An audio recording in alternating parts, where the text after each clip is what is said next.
વ્રજ વિહાર ભાદરવા મહિનામાં ચાલુ કર્યું છે.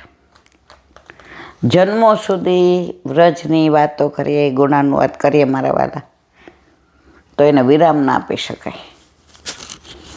વ્રજ તો અત્યારે ઘણું બધું તિરોહિત થઈ ગયું છે. જે 50 વર્ષ પહેલાં હતું એમાંનું ઘણું નથી. અને જૂના ભગવદીઓ કહેતા, જે 50 વર્ષ પહેલાં અમારા જેવડા હતા, એ ત્યારે અમને એમ કહેતા, ઈલા અત્યારે તો બધું તિરોહિત થઈ ગયું. તો 500 વર્ષ પહેલાં વલ્લભે પ્રગટ કર્યું ત્યારે કેવું હશે?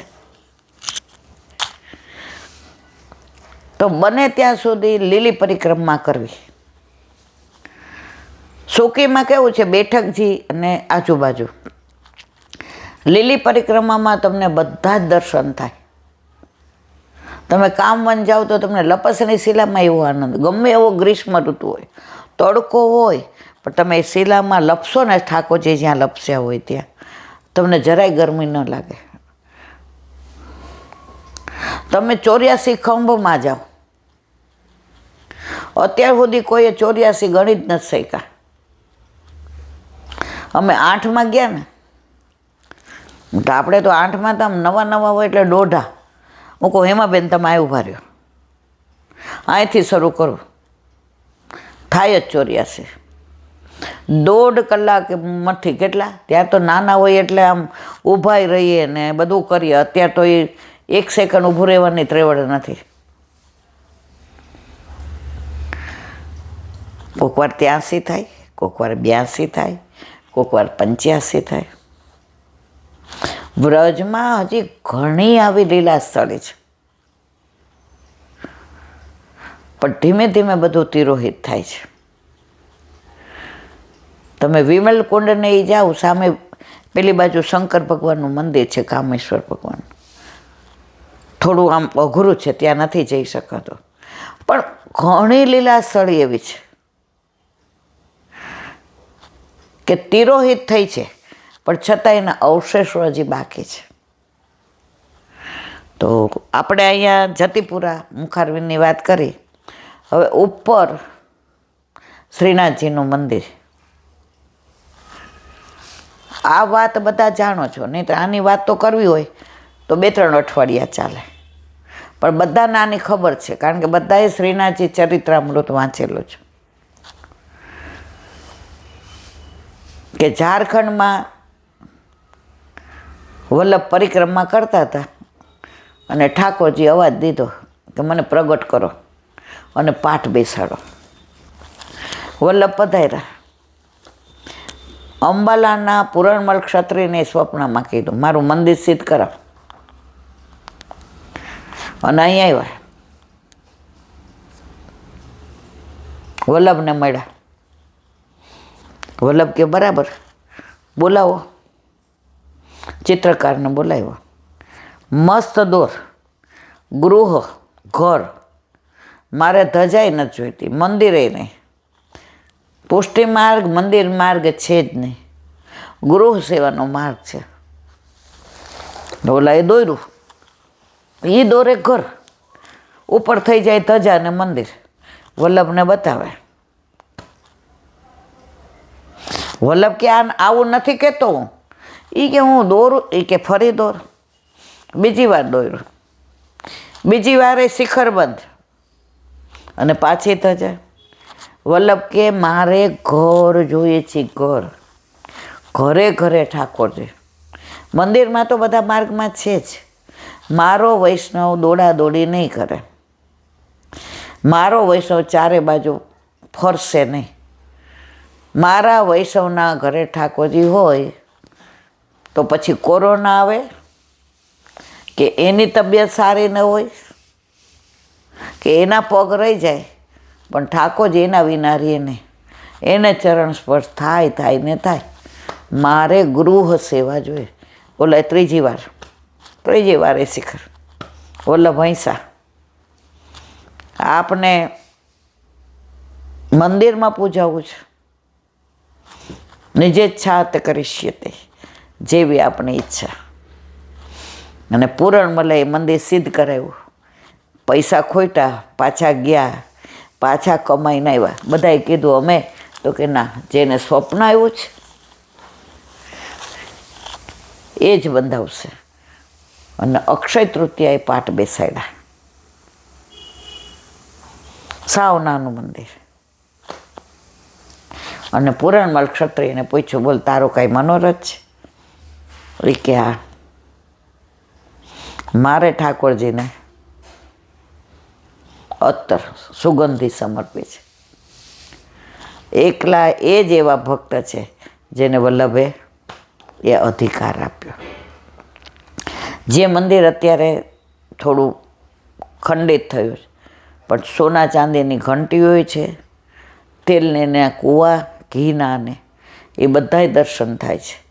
અને ત્યાં ભોયરું છે. એ ભોયરામાંથી ઠાકોરજી શ્રીજી બાવા મેવાડમાં અત્યારે જે છાપરું છે અજબ કોરીનું છે. રોજ રાત્રે ચોપાટ ખેલવા જતા અને સવારે પાછા આવતા. 151 વર્ષ અહીં બિરાજ્યા. ક્યાં? વ્રજમાં. અને પછી લીલા જાણીએ છીએ બધી, ઔરંગઝેબ આવ્યો ને પછી યવનોનો ત્રાસ ને, પણ ઠાકોરજીએ નિયમ લીધો હતો, પણ વ્રજવાસીઓ ગાળો દઈને કાઢશે ને તો જઈશ, બાકી હું વ્રજમાંથી જઈશ ને. અને યવનોનો ત્રાસ એટલો વધ્યો કે વ્રજવાસીઓ કહેવા, નીકળ બહાર, તારા લીધે અમારે કેટલું સહન કરવું, તને કાંઈ શરમ આવે છે કે નથી આવતી? ઠાકોરજી કે હા, હવે વાંધો નહીં. અને ઠાકોરજી અજબ કોરીજીનું વચન સિદ્ધ કરવા મેવાડમાં પધાર્યા, જે અત્યારનું નાથદ્વારા. લોક વાયકા એવી છે કે ઘણીવાર ત્યાં સરસ છાપરાના બદલે બાંધવાનો પ્રયત્ન કર્યો, પણ કાં માખીઓ, મધમાખીઓ નીકળે, કાં ભમરા આવે, પણ એ અજબ કોરીનું છાપરાવું ઠાકોરજીને ત્યાં જ બિરાજવું છે, એમાં કાંઈ ફેરફાર નથી કરવો. આટલું બધું રીડેવલપ કર્યું, પણ એ છાપરું એમને રાખ્યું છે.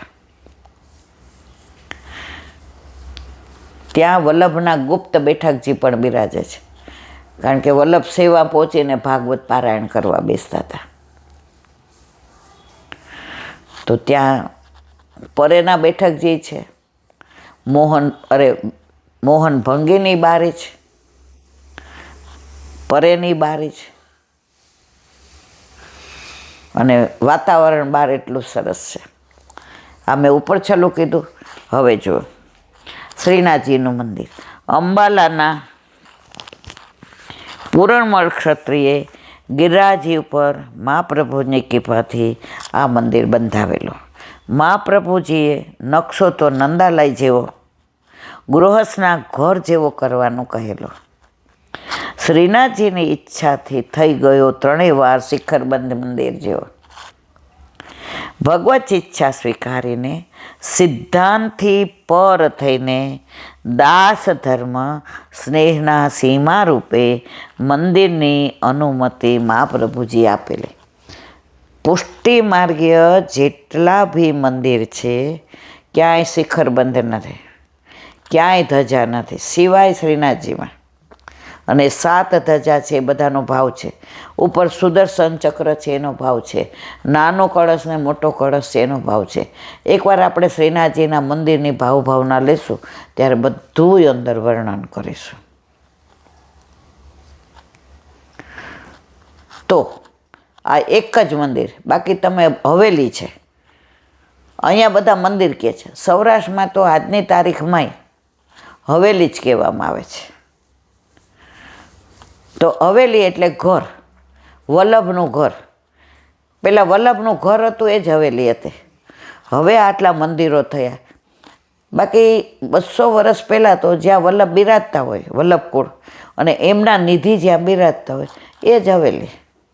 હવે ધીમે ધીમે વસ્તી વધી અને અંતર વધતું ગયું, તો હવે લગભગ મંદિરો વધુ થઈ ગયા છે. બાકી પહેલાં તો વલ્લભકુળને ત્યાં જે નિધિ બિરાજે અને એ જ હવેલી ગણાતી હતી.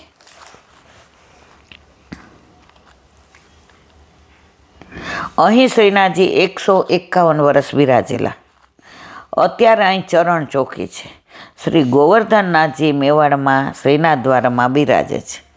દંડવતી શિલાએ દંડવત પ્રણામ કરીને આજ્ઞા લઈને દર્શન માટે કેટલાક ઉપરના મંદિરે જાય. એવું કહેવાય કે એક જ વાર જવાય, કારણ કે ગિરિરાજજી હરિદાસવર્ય છે, ભગવાન પણ છે ને ભક્ત પણ છે. અને આજની તારીખમાં વ્રજમાં સારસ્વત કર્મની ગોચારણ લીલા, દાન લીલા, રાસ લીલા, માન લીલા, હોરી લીલા, બધી લીલાઓ ચાલે છે. તો ઠાકોરજી પધારે ગાયો ચરાવવા ગિરિરાજજીની ઉપર, તો ગિરિરાજજી માખણ કરતાં વધુ કોમળ થઈ જાય છે, ફૂલ કરતાં વધુ કોમળ. ત્યાં ગિરિકંદરા છે, એમાં પુષ્પોની વ્યવસ્થા કરે છે, ફળની કરે છે, ઝરણા દ્વારા જળની વ્યવસ્થા કરે છે, વૃક્ષો દ્વારા છાયાની વ્યવસ્થા કરે છે. ગિરિરાજ બાબા રાજી થાય છે કે મારા પ્રભુ મારા ઉપર ચરણ ધરી, જે મારો મનોરથ હતો કે પુલત્સ્ય મુનિ લઈને જતા હતા, અને વ્રજ જોયું ત્યારે મને થયું, ઓહો, અહીંયા જ મારા પ્રભુ છે, હવે મારે આગળ જવું નથી. મારા પ્રભુના ચરણારવિંદ મને મળશે, અને રોજ મારા પ્રભુ પોતાના ચરણારવિંદ મારા ઉપર પસાર કરી અને ગાયો ચરાવવા આવે છે. તો ગિરિરાજજી ઉપર બધા એવું કહે છે કે વલ્લભકુળની આજ્ઞા લઈને એકવાર જવાય. દંડવતી શિલાએ દંડવત પ્રણામ કરીને આજ્ઞા લઈને દર્શન માટે કેટલાક ઉપરના મંદિરે જાય છે. ઉપર જીર્ણ મંદિરના અવશેષો છે. મંદિરમાં ગુફા ભોયરું છે.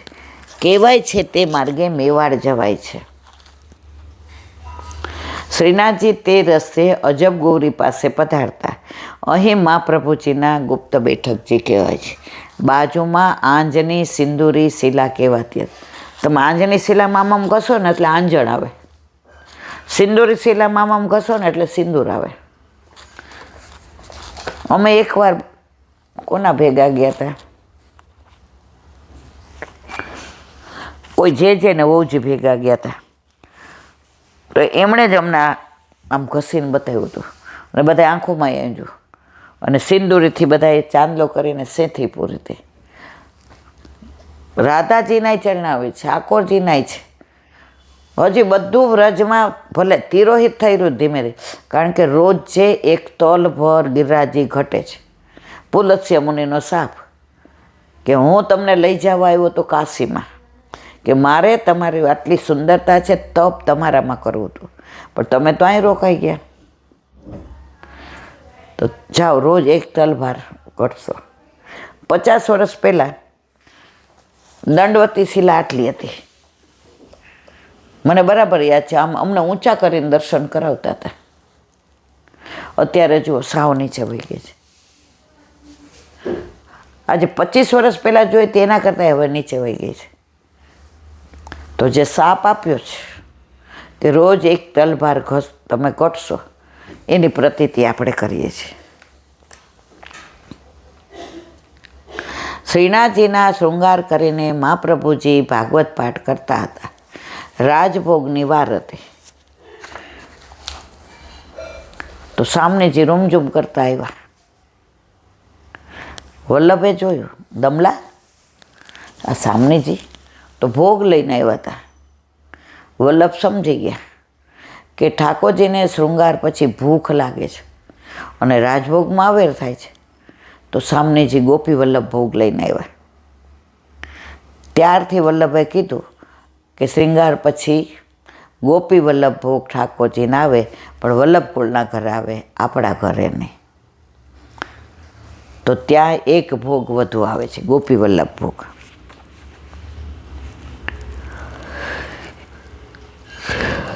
હરસાની પાસે ત્યાં નુપુર ધ્વનિ થયો. શ્રી સામનેજી શ્રીનાથજી માટે સામગ્રી લઈને પધાર્યા. આમ પરિશ્રમ પ્રભુને ન થાય માટે મહાપ્રભુજીએ શૃંગાર પછી ગોપી વલ્લભ ભોગ સેવામાં શરૂ કર્યો. બોલો વલ્લભાધીશ કી. હરિરાય વાંગ મુક્તાવલી.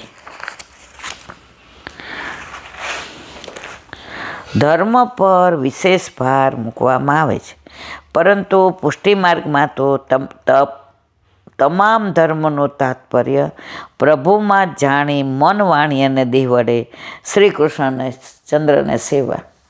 આપણો ધર્મ ગણો, ધર્મી ગણો, ફરજ ગણો, જે ગણો, સેવા, સ્મરણ ને સત્સંગ, બસ. જે પહેલાંના ભગવદીઓ હતા ને એનો તો ક્રમ જ આ હતો. સવારે બ્રહ્મ મુહૂર્તમાં જાગવાનું, બુહારી મંદિર વસ્ત્ર કરવાના, કુવેથી જળ ભરી આવવાનું, ગાય દોવાની, કલેવુની તૈયારી કરવાની, ઠાકોરજીને જગાવવાના, અને પોતાના બાળકને રમાડતા જાય, ધવડાવતા જાય, ખવડાવતા જાય, ખીલોના દેતા જાય અને રસોઈ કરતા જાય. એવી જ રીતે ભગવદીઓ સેવા કરતા હતા. કોઈ વિશિષ્ટ રૂપે નામ નહોતા કરતા. જીવનનો ક્રમ જ એ હતો. હવે આજે આપણે અત્યારે ઠાકોરજી ન હોય તો છોકરાઓને ઉઠાડીએ ને બ્રશ કરાવીએ, નવડાવીએ ને, એને ચા દૂધ પાઈએ ને, એને નાસ્તો કરાવીએ ને, એને તૈયાર કરીએ ને, સ્કૂલે મોકલીએ, ઠાકોરજી ગોચારણ કરવા. તો આપણા યથા દેહે તથા દેવે અત્યારે ભાર કેમ લાગે છે? પ્રભુને જુદા કરી દીધા છે.